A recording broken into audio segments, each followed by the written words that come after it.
شاهد تحري هلال شوال والإعلان عن عيد الفطر لعام 2026 يترقبه المسلمون في السعودية والدول العربية، حيث تخرج اللجان الشرعية والمراصد الفلكية لرصد الهلال بعد غروب الشمس. في هذه الليلة تستخدم التلسكوبات والأجهزة الفلكية مع الرؤية بالعين المجردة للتأكد من ظهور الهلال في السماء ومراقبة شكله ووضعه في الأفق.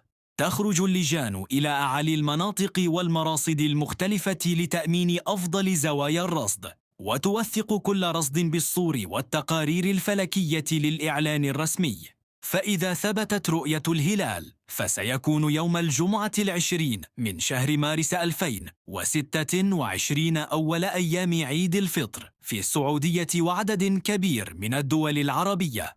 وإذا لم يرى الهلال فسيكمل شهر رمضان 30 يوما، ويكون يوم السبت 21 من شهر مارس 2026 أول أيام العيد المبارك.